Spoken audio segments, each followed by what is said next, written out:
Hey guys, welcome back to Easy Country Cooking and Cook and Share. Today we're making up some Captain Country chicken.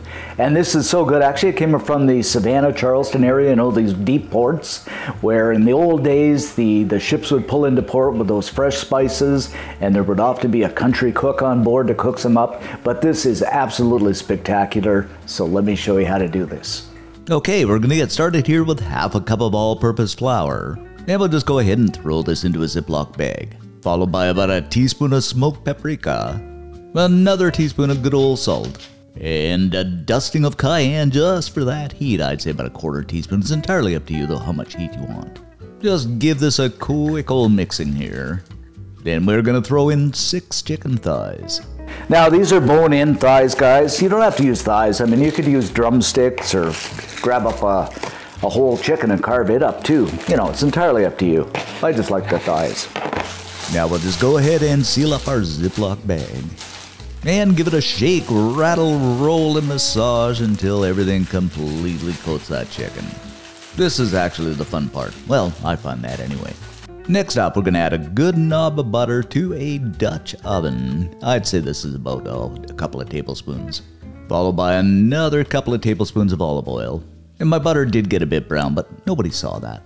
Grab up that beautifully coated chicken and place it into the Dutch oven skin side down. You might have to do these in batches.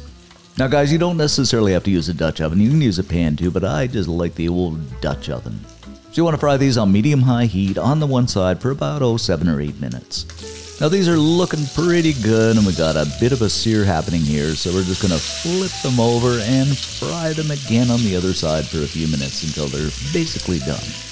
After our chicken thighs are done, we're just going to pull them out and set them aside on a plate to rest. I mean, that's the chicken to rest. We don't get a rest because we got other stuff to do here. Okay, so I've cleaned out my Dutch oven a teeny tiny bit and I'm going to add some more butter, about another tablespoon. And you may say, why did you clean it out? It was looking a bit gungy. Followed by a wee bit more oil, then a small chopped onion and 3 cloves of garlic. And you just have to have onion and garlic. I mean, life wouldn't be the same without it. And of course, give this a swirl around and saute this for about 2 or 3 minutes. Then next up, a green chopped bell pepper. You could probably use red or yellow too. I just like the green. Season this up with another teaspoon of salt. Same amount of ground black pepper. That's pepper for you folks not in Dave's world. A tablespoon of mild curry. You know, you can do stronger curry too. I just like the mild. It's not quite as intense. And about half a teaspoon of, yes, believe it or not, nutmeg. And it is so good in this dish. About a tablespoon of freshly chopped parsley right from the garden.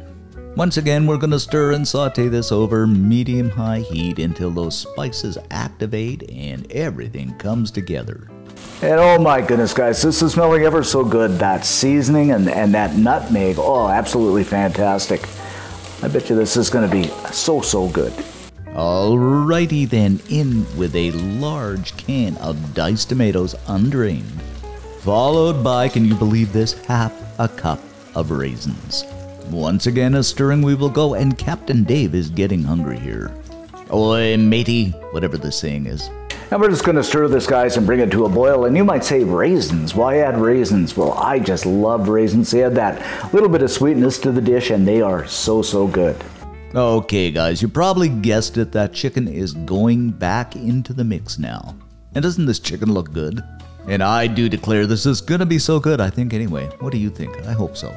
Okay, reduce the heat a little bit, slip a lid on, and we're going to let this simmer away for about 15 minutes. After about 15 minutes, remove the lid and just look at this. And I wish you were here to smell it. Here I go with the smell-o-vision thing again.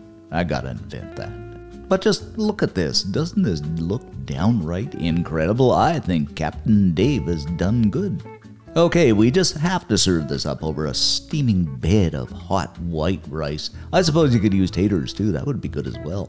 But I have to say, I am impressed.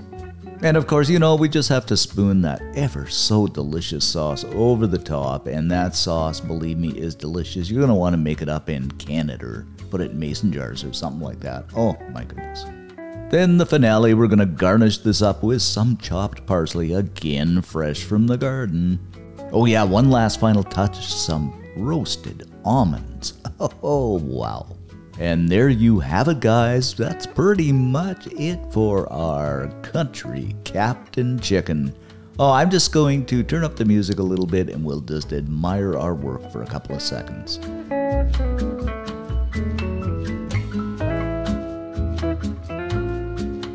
Now it is time to cut into this and see what we have, and doesn't this look spectacular? Oh, gotta get some of that sauce on there too. Okay, my favorite time here, guys, the taste test. Let's dig in here.